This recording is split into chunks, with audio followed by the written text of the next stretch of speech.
Wow, hello there. How's everyone doing on this wonderful Tuesday or whichever day you're listening to? Hopefully you're having a wonderful day. Hopefully everything is good in your neighborhood. Because I want my viewerships to be comfortable and awesome. I want the best for you. But I have to go take care of some personal videos here since I live in Austin, Texas. I am actually semi in tune into what's happened here in Austin, Texas. And I do know that we're one step closer of actually having a police chief again. Because right now it's the interim police chief, which I notice a lot of cities have interim police chiefs. I'm noticing that trend a little bit more and more. And that's just the person in charge while they go find a new police chief. But we're one step closer of becoming a city that has a police chief. So let's go ahead and meet him. Let's see here. This is new Austin Police Department Chief Joseph Chakran. I think it's Chakran or Chakran. ADB community relationship needs a reset. Austin KXIN. Austin City Manager Spencer Cronk selected the interim Austin Police Department Chief Joseph Chakran as the permanent chief on Wednesday. Of course, this was September 22nd when this was posted. The choice still needs to be approved by the city council. Chakran, who was chosen to serve the interim in late March, said that with the police department nationwide, ATP is in a state of change. At an introduction on Wednesday, Chakran explained he hopes to be the new part of the new phase or be part of the new phase for ADP. The chief says ATP is at the crossroad. As many police departments in this country, department faces unprecedented challenges. ADP relationship with the community needs a reset. I can certainly understand the feeling that some of our community have towards the police department, although I do not think it is the way that all of our community feel. I strongly feel it's my responsibility to make sure that none of our community feel that way. He's being very politician-y.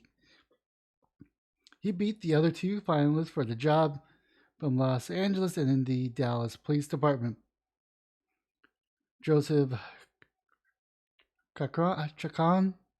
I know I hear this like every day as I go to work, and I still cannot pronounce his name.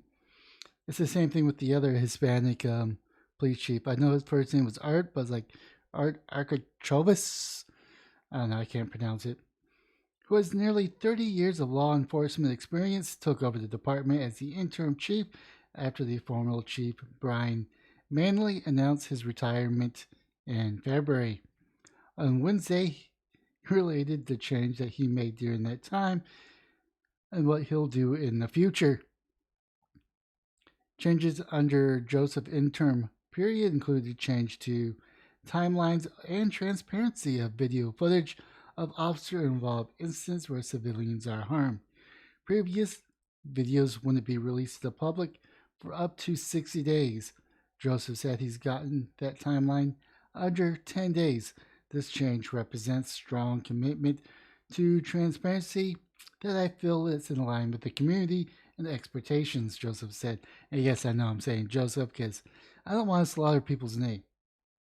I hope you could respect that. The chief also explained that the department cadet classes has transitioned from a paramilitary environment to one based on community understanding. I just cringe when I hear that. I cringe because he's talking about woke police. He's talking about officers understanding their internal whiteness, their internal white wage, as the General Woke Millie said. Yes, I'm very, very harsh onto the DSA and the social justice warrior. Anything that makes America weak, I am completely against. But I don't want to be a bully, or a bully for, or unnecessary bully, I should say. Because some people just need to be bullied to toughen up, and others need to be just be told the truth and they're okay with it. But I think a lot of people have thin skins and we need to change that.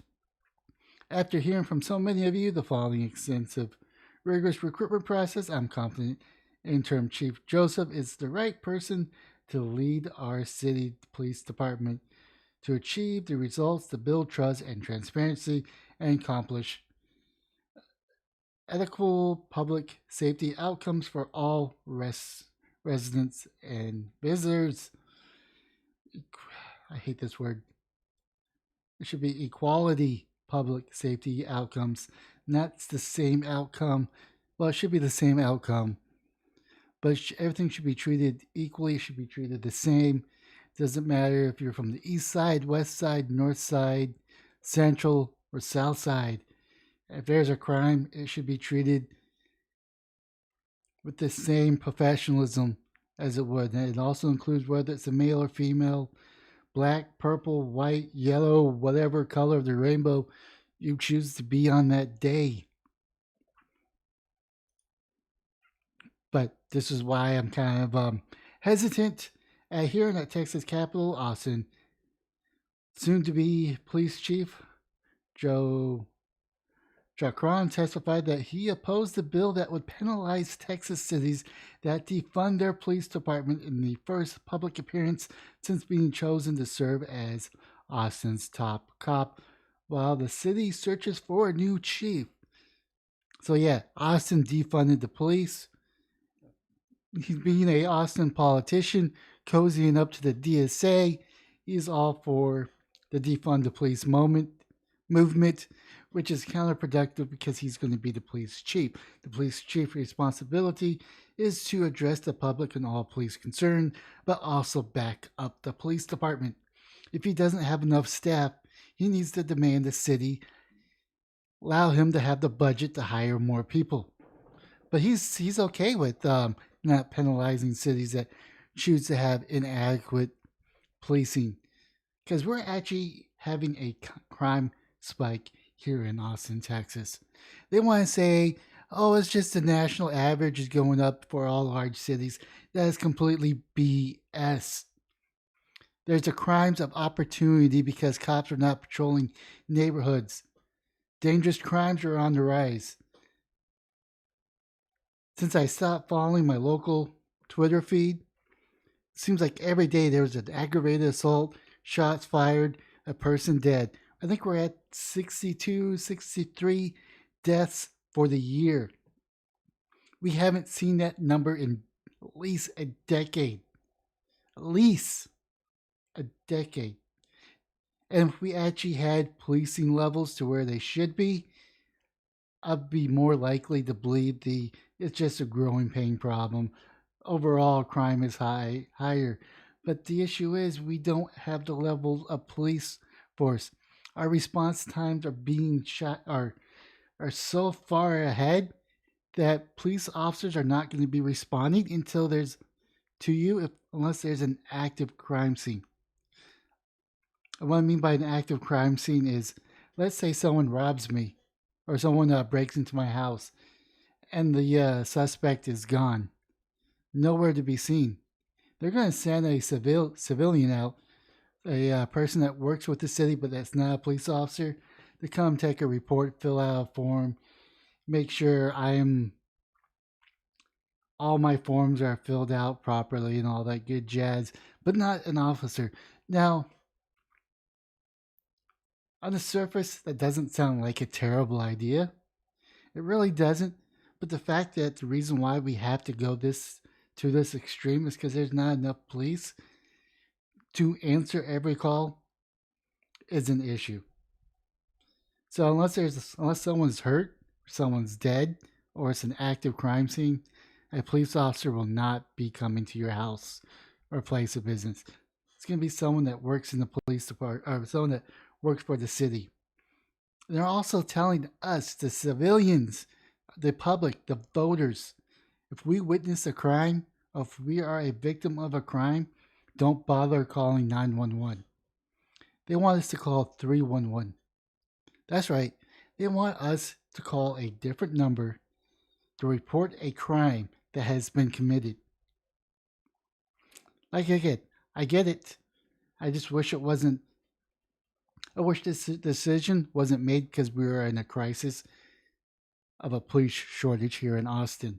I get it. I mean, that makes sense. I think these are reasonable requests, but I don't like the reasons why we have to go this route, if that makes sense. But, anyways, you know, when I was reading off comments from my previous video, I keep on forgetting about Rumble. I do have a Rumble account, and yes, you can follow my Twitter. Every time I post a new video, I will post the Rumble address and the YouTube address, and if it's ready, my Odyssey address. Just to let you know, I am on multiple platforms. I'm also on BitChute as well. But of course, this is the video that keeps on giving. So this one has 39 views on Rumble, which I guess is decent. I don't know. I really don't pay attention to Rumble other than uploading and seeing my Rumble count here. So we got a couple of comments there, a little bit not nice. So see you next Tuesday. I'm pretty sure I know what that means. I think everybody who knows how to spell knows what that spells. Hopefully suicide is on your agenda. You know, it may not be the happiest person in the world, but nah, not really. I'm perfectly fine with my life at the moment. Thanks for checking in with me. Sure you are. What a joke you are, is what they responded. I don't think pointing out due process until innocent till proven guilty, the court makes me a joke. I don't want mob justice to take over. Of course, I responded 3 hours later, or 3 hours ago. Of course, due process, we get it, but this form permits speculation, and it isn't a far leap to say dirty laundry. Killed the person. I'll buy you lunch if I'm wrong. Guess what? You don't have to buy me lunch if you're wrong. Just because I am saying that I am defending due process, I am defending innocent until proven guilty in a court of law, does not mean I share your sentiment. I think it's important as we demonize the Laundrie family that these people are still innocent under the eyes of the law. Of course, we got Beware that says BS. Then we got Audio Rollers. The parents of the Laundrie killed them both? Question mark, because I ended it with a speculation. We don't know. Well, I guess we'll find out as soon as Brian Laundrie is caught. And I do want to say a special mention to Iris Inamorado. I appreciate all your kind words. Hopefully you continue to enjoy my content. I try to do at least 4 videos a week, sometimes 5 if I'm not going camping out at my property. And I do have a couple of videos on my property. I'm not showing the whole 10 acres of it. I'm pretty much showing pretty much one area where I go camping at, just to kind of show the progress. I haven't really filmed it because I kind of don't want to, for laziness reasons, because I really have to film it and then take all the pieces, combine them into a program, and that could take anywhere from 15 to 30 minutes to compile. And I usually do that on a Saturday or Sunday when I get back. And the last thing I want to do after camping is mess around with technology. I usually turn on Netflix and watch whatever documentary or television show I'm currently watching. But anyways, leave a comment down below if you're from Austin, Texas. Do you agree with their pick, or did we drop the ball? Did we drop the ball by not picking the black lady who says that race is not an issue when it comes to policing? Did we drop the ball by not picking that person? Because honestly, I wasn't really paying attention to the selection, But I do know when she said that, it kind of piqued my interest. And I was kind of hoping that she'd be picked, but I knew deep down she wouldn't. Leave a comment down below what you think about our new police chief. Do you know something that I don't know or I didn't cover? I'll be interested to hear your results. Smash the like and subscribe button. And if you think someone will enjoy my content, please share it. Anyways, with that being said, have yourself a wonderful day, morning, or evening.